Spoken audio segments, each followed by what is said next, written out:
Imagine a world of shadowy forests, roaring mead halls, and heroes who wrestled monsters with their bare hands.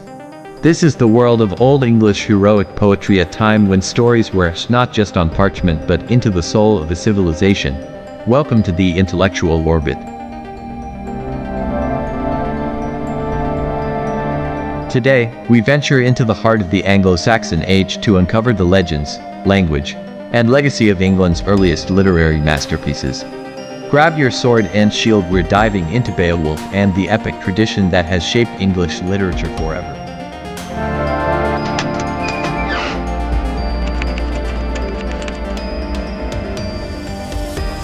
To understand heroic poetry, we must first step into the boots of an Anglo-Saxon warrior. After the Romans left Britain in 10 AD, Germanic tribes, the Angles, Saxons, and Jutes sailed to England's shores. They brought their language, English, and a culture steeped in war, loyalty, and fator word.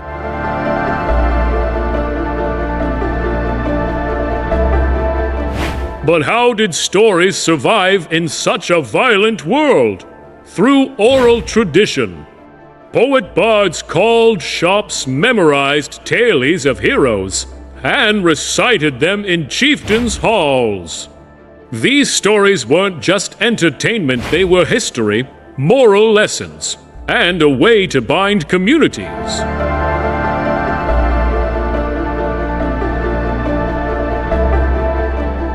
Then came Christianity. Missionaries like St. Augustine in 597 AD converted pagan kings, and monks began writing down oral tales, blending pagan heroism with Christian themes. The result? A literary time capsule like Beowulf, where dragons and demons coexist with prayers to the Christian God.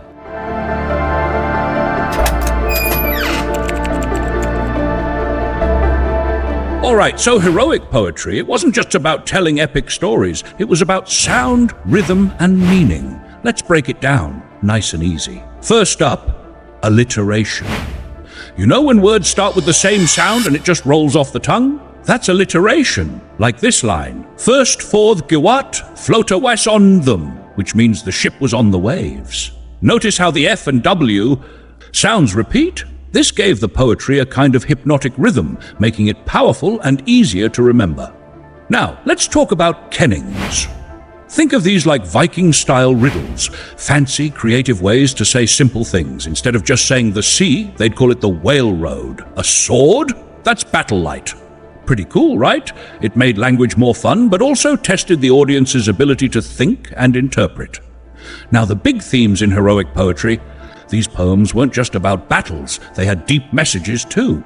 The heroic code. Every warrior wanted loth, that means glory. But they also had to avoid scand, shame, in other words, fight bravely, win honor, and don't mess up. Fate versus free will. Back then, people believed in word, fate. Your destiny was already decided. But heroes like Beowulf, they didn't just accept it, they fought back with karos. Even the strongest warriors had moments of sorrow. One famous poem, The Wanderer, asks, "Where is the warrior? Where is the mead hall?" It's a way of saying things don't last forever. It's kind of sad, but also really powerful. Oh, and here's a fun one. Let's try a kenning puzzle. If I say bone house, what do you think that means? Yep, it's the body. See how poetic these guys were? So heroic poetry wasn't just about action. It was about feeling, rhythm, and meaning. And that's why it's still fascinating today.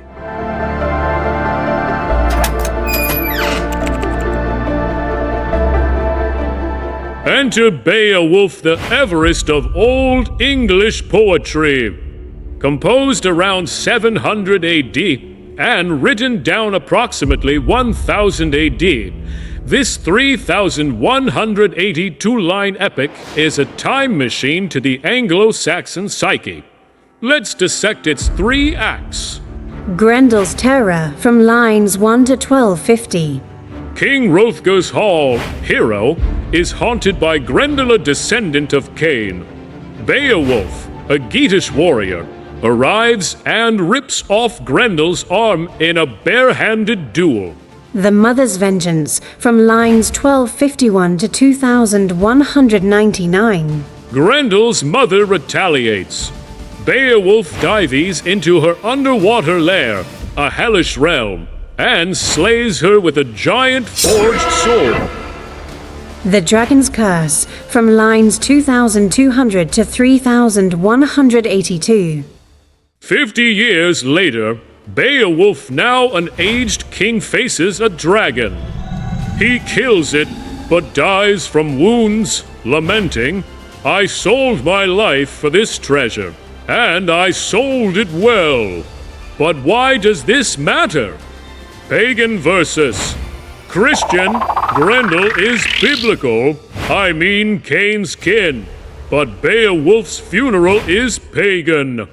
The poet walks a tightrope between two worldviews. Leadership. Beowulf evolves from a boastful warrior to a selfless king who dies for his people. He says, "I alone can slay Grendel."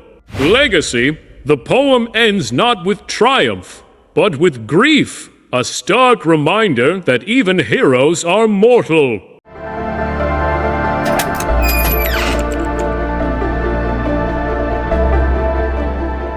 Beowulf almost vanished forever. For 300 years, it survived only through oral tradition until an anonymous monk wrote it down, adding Christian flourishes. Then, for centuries, it gathered dust in libraries, until disaster struck.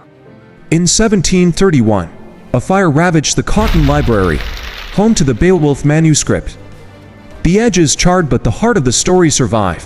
Today, it's housed in the British Library, a fragile bridge to our past. But why did monks preserve a pagan story? Because Beowulf isn't just about monsters, it's about moral choices. By saving it, they ensured that the virtues of courage, loyalty, and sacrifice would echo through the ages.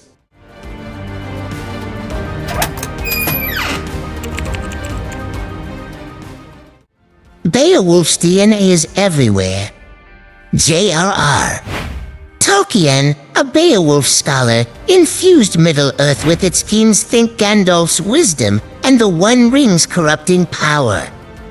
Modern media, from Game of Thrones' hold the door heroism to the Northmen's raw violence, the heroic code lives on.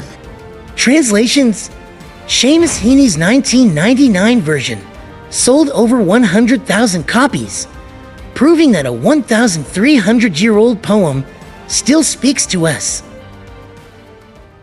But the greatest lesson? Beowulf reminds us that heroism isn't about winning, it's about facing darkness with courage, whether that's a dragon or the passage of time.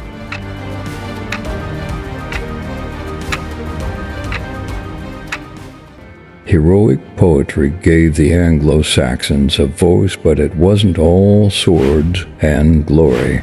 Next time, we'll hear the sorrowful whispers of the wanderer and the seafarer, where poets grappled with exile, God, and the relentless sea.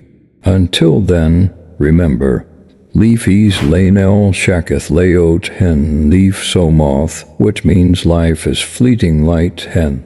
Life together slip away. So carve your legacy.